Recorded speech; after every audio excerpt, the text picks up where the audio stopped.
এগুলো দারুণ লাগছে।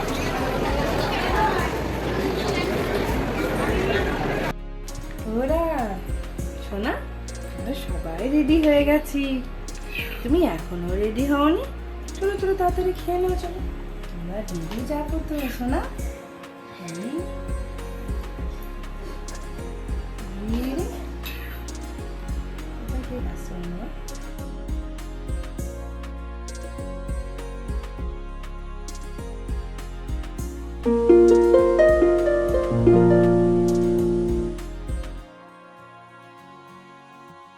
গুড মর্নিং ফ্রেন্ডস, কেমন আছো তোমরা সবাই? আমার দুই পৃথিবী চ্যানেলে তোমাদেরকে স্বাগত জানাই।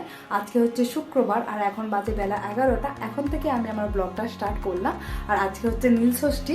আমার বাড়িতে এদিকে রান্নাবান্না সব কিছুই হয়ে গেছে, মেয়েকে খাইয়ে ঘুমও পাড়ানো হয়ে গেছে। আর এরপর আমি পুজো করব। চলো, তো তোমরা ভিডিওটি অবশ্যই দেখতে থাকো প্রথম থেকে শেষ পর্যন্ত। আর তোমাদের কাছে একটা অনুরোধ, যদি আমার ভিডিওটি ভালো লেগে থাকে তবে অবশ্যই একটা লাইক করে দিও, কারণ তোমাদের একটা লাইক আমাকে পরবর্তী ভিডিও বানাতে সাহায্য করবে। আর যদি কেউ আমার ভিডিওটি আজ প্রথম দেখে থাকে তাহলে তোমাদেরকে আমার ইউটিউব ফ্যামিলিতে আসার জন্য অনুরোধ রইল। আর যারা আমার চ্যানেলটি সাবস্ক্রাইব করে আমার পাশে আছো তাদেরকে অনেক অনেক অনেক ধন্যবাদ। আমার বাড়ি থেকে ওই মিনিট 5 মতো যেতে লাগে ননদের বাড়ি। তো সেখানে ননদকে পুজোটা দিয়ে দিয়েছিলাম। ওর পাড়ার সামনে একটা মন্দির আছে, সেখানে পুজোটা দিয়ে নেবে, কারণ রায়তা এখন অনেকটাই ছোট, ওকে নিয়ে আমি এখন আর মন্দিরে যেতে পারবো না।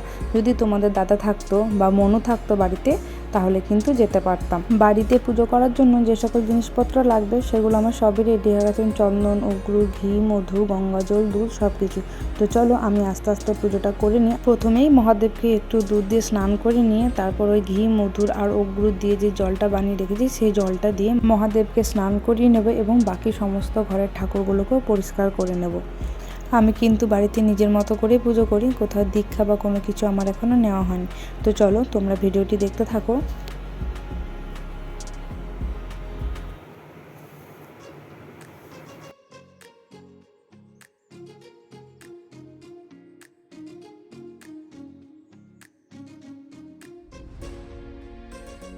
সমস্ত ঠাকুরগুলোকে আমার স্নান করানো হয়ে গেছে। আর এই যে মালাটা দেখছো এটা আমি গেঁথেছি আজকে, আর তার সাথে একটা গোলাপ ফুলও দিয়েছি। তো চলো আস্তে আস্তে আমি ঠাকুরের সিংহাসনটা পুরোটাকে সাজিয়ে নিই। তোমরা আমার ভিডিওটি দেখতে থাকো। আর কে কোথা থেকে ভিডিওটি দেখছো অবশ্যই কিন্তু আমাকে কমেন্ট করে জানিও। আর তোমরা কে কে নীলষষ্ঠী করলে সেটাও আমাকে জানিও। তো দেখো আমার সিংহাসনে কিন্তু সমস্ত ফুল দেওয়া হয়ে গেছে। এরপরে আমি জগন্নাথ দেবের চরণে তুলসী দিচ্ছি। পুজো করার ব্যাপারে খুব একটা তো আইডিয়া আমার নেই, তবে আমি পাশের বাড়ির কাকিমার কাছ থেকে যেটুকু শিখেছি সেটুকু শিখেই বাড়িতে নিজের মতো করে পুজো দিই। যেমন সিদ্ধিদাতা গণেশদেবকে দুর্বাঘাস দেওয়া, জগন্নাথ ও রাধাকৃষ্ণের চরণে তুলসী দেওয়া। তুলসী ছাড়া যেমন জগন্নাথ বা রাধাকৃষ্ণ কোনো দেবতার প্রসাদ গ্রহণ করেন না, আবার তুলসী পাতা দেওয়া থাকলে নাকি সিদ্ধিদাতা গণেশদেব প্রসাদ গ্রহণ করেন না। এদিকে তোমাদের সাথে কথা বলতে বলতে কিন্তু আমার পুজো দেওয়া কমপ্লিট হয়ে গেছে। আর এদিকে ননদও প্রসাদ দিয়ে পাঠিয়ে দিয়েছে, যে মন্দিরে ওকে পুজো দিতে দিয়েছিলাম। তো চলো আমি প্রসাদ খেয়ে একটু জল খেয়ে নিই, কারণ আমি সকাল থেকে আজ উপোস করে আছি, কিছু খাইনি। তো এবেলায় আর নিজের জন্য সেরকম কিছু রান্না করিনি। রাতটা বেলায় লুচি আর আলুর দম হবে। তো সকালে আমি আমার জন্য একটুখানি সাবু ভিজিয়ে রেখেছিলাম।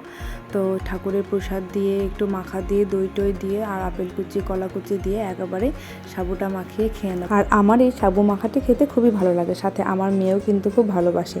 আর আমি যখন ছোটো ছিলাম, আমি ছোটোবেলায় কিন্তু আমার মা যখন কোনো পুজোর উপোস টুপোস করতো তখন কিন্তু আমার মায়ের সাথে আমিও খেতাম। আমার মতো আর কে কে এই সাবু মাখাটি খেতে ভালোবাসো? তো চলো এদিকে আমি তাড়াতাড়ি করে খেয়ে নিই, কারণ রায়ের এখন ঘুম থেকে ওঠার সময় হয়ে গেছে। রায়কে ঘুম থেকে উঠে খাইয়ে নেব। ও তো অনেকক্ষণ আজকে ঘুমিয়ে নিয়েছে, এরপরে সারাটা দুপুর কিন্তু ও জেগে থাকবে, আর ঘুমাবে না।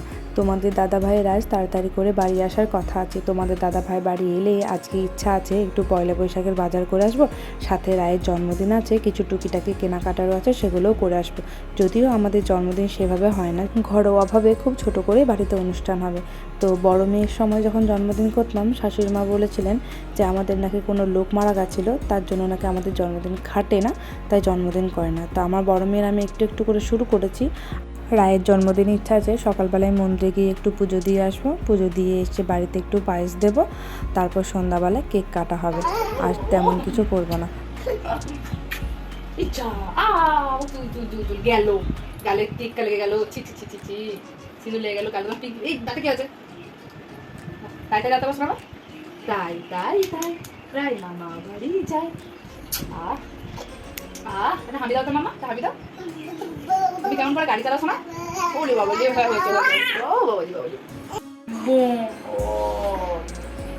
বাদল করে দাও, বাদল করে দাও। আহ, এখন 6টা বাজে, বাড়িতে সন্ধ্যা দিয়ে নিয়েছি, রায়কে খাইয়ে রেডি করে নিয়েছি, আমিও রেডি হয়ে গেছি। তো চলো এরপর তাড়াতাড়ি বেরিয়ে পড়ি, কারণ সন্ধ্যাবেলায় রাস্তাতে প্রচুর ভিড় থাকবে। আর রায় দেখছো কতটা খুশি বাইরে বেরোতে পেয়ে, ও কিন্তু যখনই ঘুরতে যায় ও কিন্তু খুব আনন্দ পায়। তো দেখো দেখতে দেখতে পৌঁছে গেছি মলে, এখান থেকে কিছু কেনাকাটা করব। আর রাস্তায় যা ভিড় দেখে বুঝতেই তো পারছো যে গাড়ি পার্কিংয়ের ওখানে প্রচণ্ড ভিড় হবে। তোমাদের দাদাভাই বললো আমাদেরকে স্ট্রিটের এই সাইডে নামিয়ে দেবে, আমরা হেঁটে হেঁটে ওই দিকে উঠি, তারপর তো গাড়িটা পার্কিং করে আসো। তো চলো তোমরা ভিডিওটি দেখতে থাকো।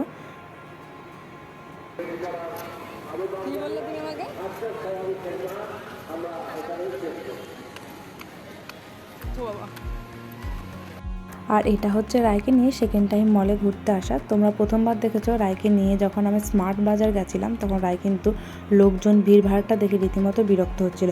কিন্তু এবার তোমরা রায়কে দেখে নিশ্চয়ই বুঝতে পারছো রায় কতটা খুশি। রায় এখন বেরো বেরো করতে কিন্তু খুবই ভালোবাসে।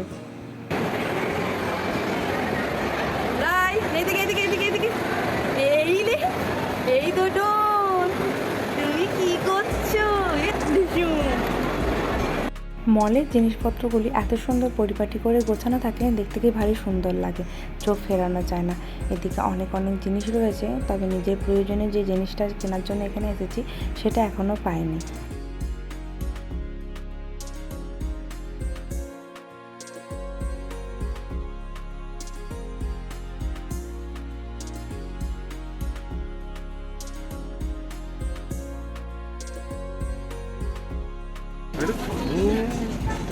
এত আসলে ছবি আসবে না মনে হয় এগুলোতে। দেখো কোনটা দেবো, কি নেবে? এই রায়ের মুখ দেখাচ্ছে রে মাকে।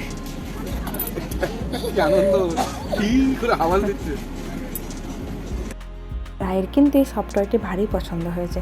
তো এইদিকে দেখুন ফুলগুলো এত সুন্দরভাবে সারি সারি সাজানো আছে, দেখে মনে হচ্ছে প্রতিটাকে তুলে বাড়ি নিয়ে চলে যায়। কাঁসার এই ফুলদানিগুলোতে দেখতে ফুলগুলি অপূর্ব সুন্দর লাগছে। আর মনু তো ঘুরতে আসার আনন্দে বাড়ি থেকে কিছু খেয়ে আসেনি, তাই বাবা আর মেয়ে ওখানে বসে কিছু খেয়ে নেবে। আর আমার তো নীলষষ্ঠী, আমি কিছু খেতে পারবো না আজ বাইরে। আর আমাদের যে সকল জিনিসপত্র কেনাকাটার ছিল সেগুলো সব হয়ে গেছে। তো চলো বন্ধুরা, আজকের ভিডিওটা আমি এখানেই শেষ করলাম। তোমাদের সাথে আবার দেখা হবে নতুন আরেকটি ব্লগে। যারা এখনও পর্যন্ত আমার চ্যানেলটি সাবস্ক্রাইব করনি, যদি আমার ভিডিওগুলি তোমাদের ভালো লেগে থাকে তবে অবশ্যই কিন্তু আমার চ্যানেলটা সাবস্ক্রাইব করে নিও, আর তোমার পরিবার ও বন্ধুদের মধ্যে শেয়ার করে দিও। তো চলো টাটা, আজকের ভিডিওটা আমি এখানেই শেষ করলাম। সবাই ভালো থেকো।